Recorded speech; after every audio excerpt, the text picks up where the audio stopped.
Hello and welcome to episode 28 of Kerbal Space Endeavour.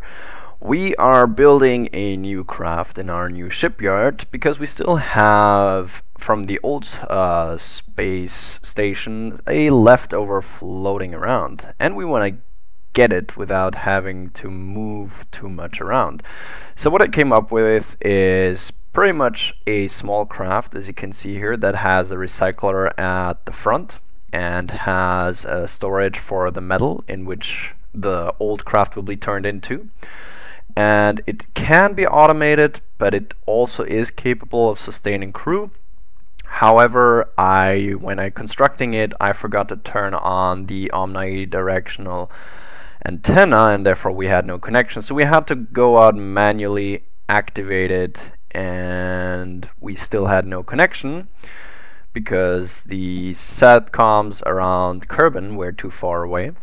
So we opened up the second satellite antenna, and with that we finally had a connection, and therefore we can start our disassembly operation in space once again. So we're slowly moving it out of the hangar once again. I dare say I love these hangars. They give light, it looks cool, and they're huge, and I just really like them. And maybe I'll implement more of the mod, but we'll see about that in the future. I'm still scraping on the limits of the game at the moment. However, experimentals are here for the beta, the version 0.90, so we're looking forward to the next big step in the Kerbal Space Program game.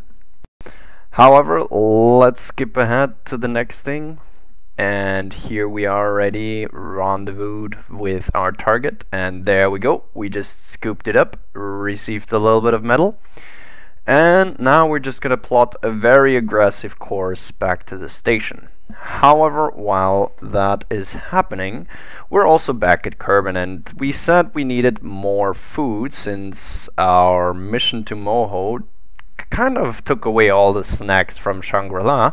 We're trying to send up new snacks. So we're going to our logistics hub here at the Kerbal Space Center and linking it with our craft, where we've stored a lot of food, water, and oxygen.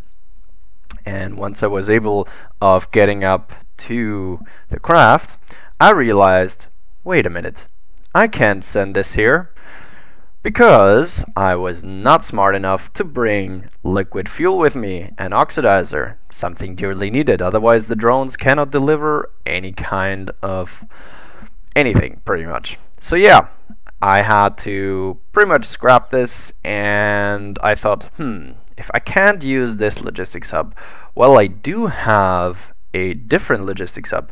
It's just pretty far away. So let's time warp forward and get to our mining station way out there. And it took me actually about, I don't know, 45 minutes to get there, even with time acceleration, just because it is so far away.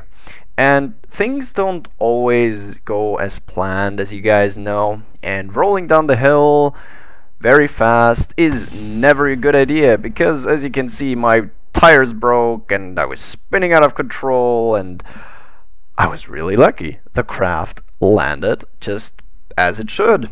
The only thing is our wheels are broken. So Ed Kerbal, yes, it is Ed. If maybe it's the Ed, a brother or the twin brother of the Ed Kerbal who died in the first episode, we don't know. But we know he has some issues because he forgot to turn on the handbrake, and while he was repairing the wheels, the craft started rolling away. So he had to jump back in as fast as he can and then hit the brakes before he fixed the last wheel. And once again, jumping back inside. This was the only time this time something broke, but hey, it was fun. We were spinning around, and yeah. But let's use time warp and post-editing acceleration. Actually, this is just post-editing acceleration to get to the mining craft right there. And once again, simple use of Kerbal attachment system. linking these two crafts together, making the game believe you can transfer things around as much as you like. And we just have to select Shangri-La, select the food and the oxygen, and of course the water that is dearly needed back on the station, because running out of snacks is never all that fun. Back at the station, as you can see, I was very aggressive when trying to get to the station, and I only have these 2 atomic engines on the recycling craft, and I overshoot way too much. So we have to accelerate back and try getting back to it. Now, I don't have a name for the recycler yet. Maybe we should just call it the recycler. But if you guys have any name suggestions, just post it in the comments and I'll select the one that I like the most. Or you guys, as a majority, say we want it to be named that and that. But other than that, we just have a normal docking maneuver. And thanks to the docking alignment indicator, which is still a lifesaver for me, we have a very gentle docking. As you can see, we already have unlocked the big docking ports, which make this station so much better. But let's jump ahead and start constructing a new project. And as promised, we, in the reboot of the series, we still haven't visited any, or actually just very few, biomes on Mun. So I designed a Mun Explorer.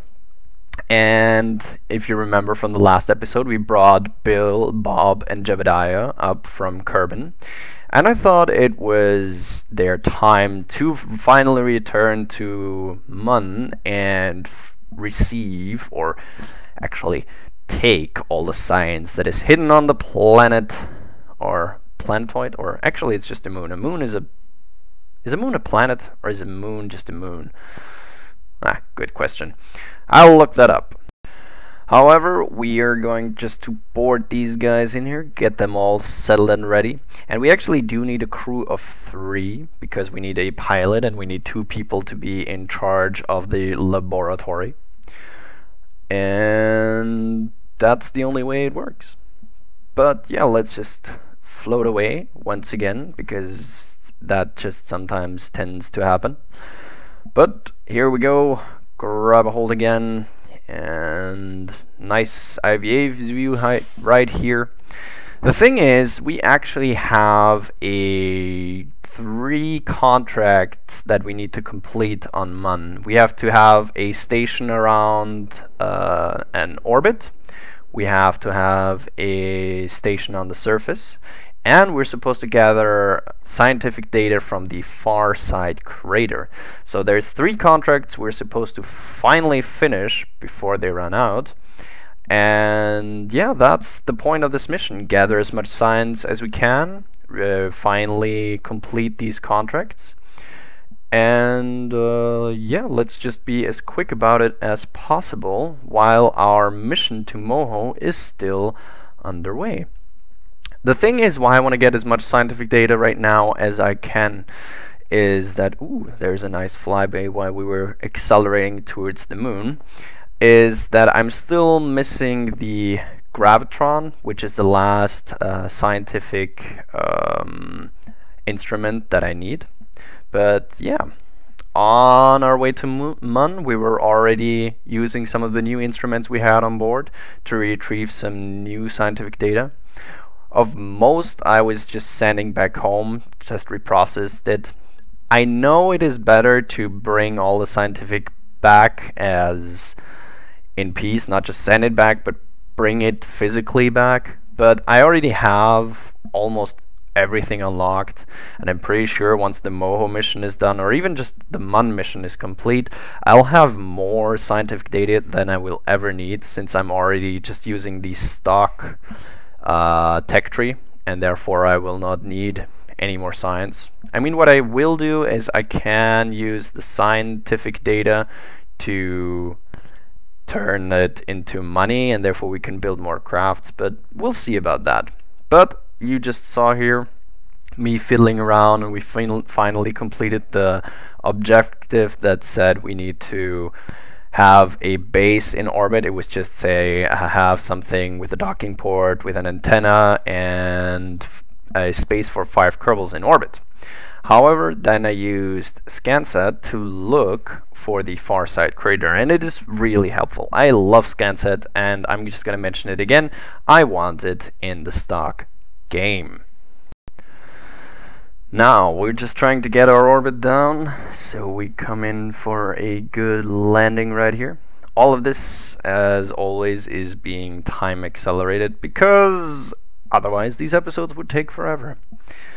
And we're just coming down ever so gently, ever so carefully. We have normal engines on this. I could have put on there some atomic engines to save fuel, but hey, this is a flying refueling station, so why need the lesser engines if we can just use the high-powered ones and refuel them anytime we land?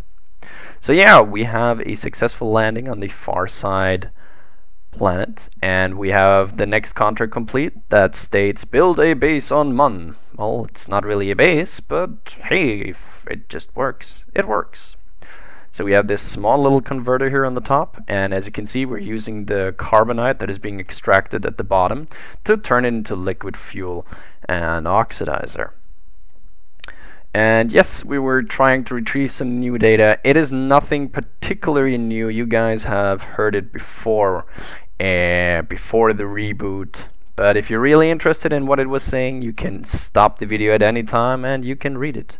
In the future, if I encounter any more information, I will show it to you guys. And what does the flag say? The flag says far side crater. And Jebediah is back again. And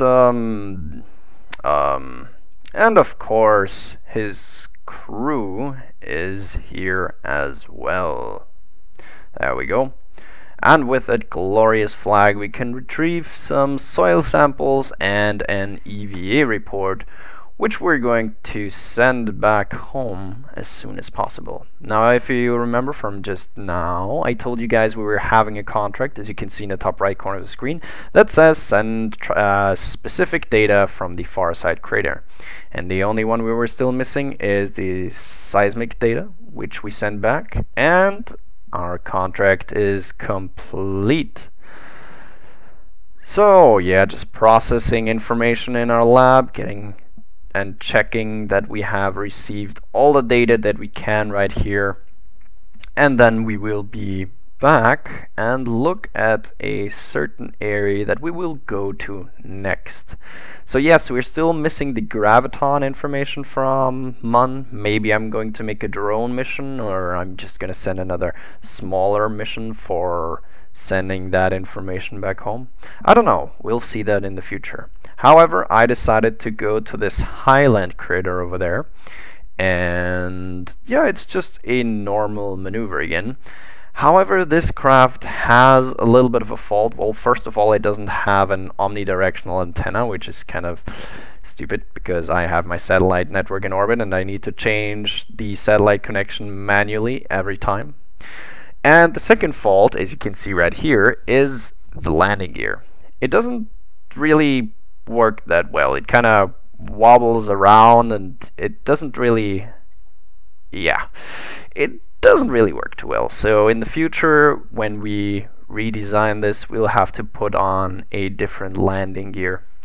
I haven't decided yet how I'm going to do the Minmus mission, or who is going to be sent to Minmus, but I guess that will be in the coming episodes. However, here I was still trying to find an area that was not as slopey.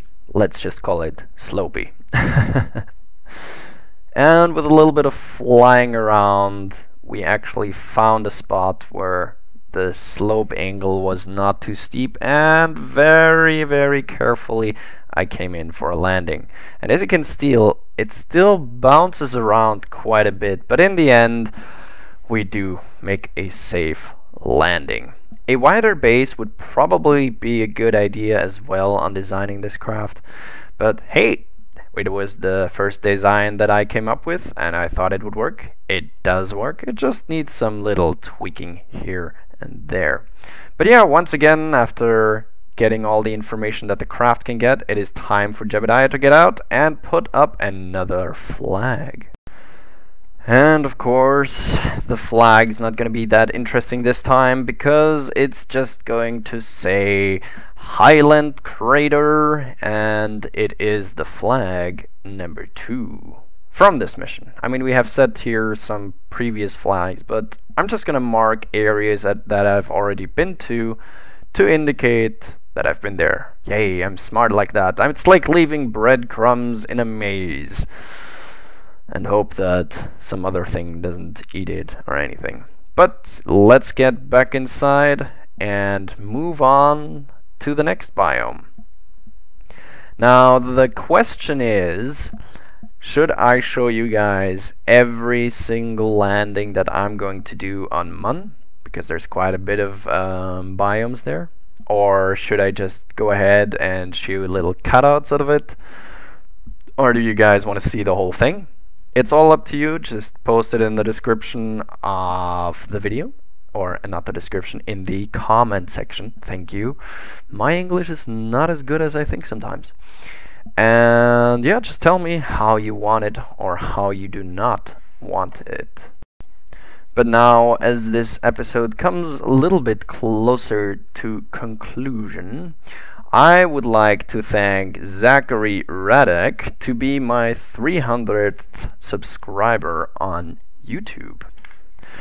Back at the Kerbal Space Center, we have already received some of the scientific data, and it allows us to unlock finally the Grav Max, which allows us to finally get the last little bit of science that we can get. Now there's going to be new things coming up fairly soon, and we need the science for it. But yeah, we're almost done, and I'm pretty sure we're gonna have more scientific data than we'll ever need, but that will be in future episodes. Now I want to talk about a little bit other things, and one of the things is that I might be gone for a week, pretty much. Depends if I can spend the time or not. I finally went in and spent some money that I saved up. I bought 2 SSDs, a 120 and a 256 gigabyte SSDs, which I'm going to implement into my computer, but that also means I have to redo my entire computer. That in turn, it will take me quite some time to set up everything again as it was and as I needed it, or as I will need it. So I hope you guys are a little bit patient with me.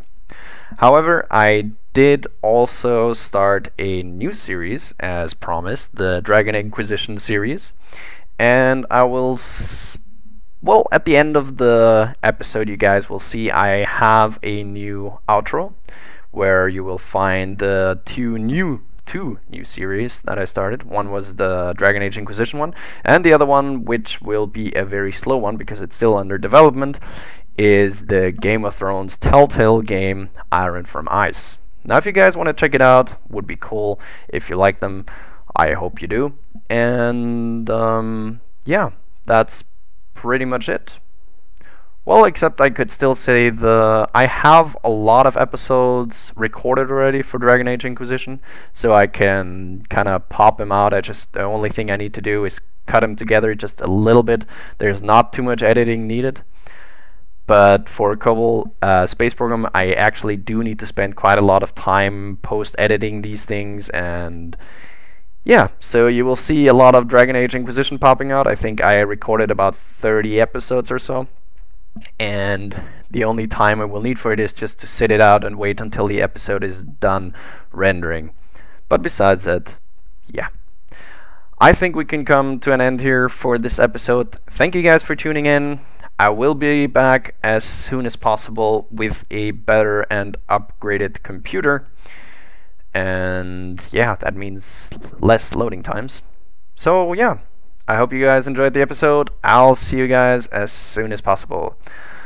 Until then, my name's Antilles.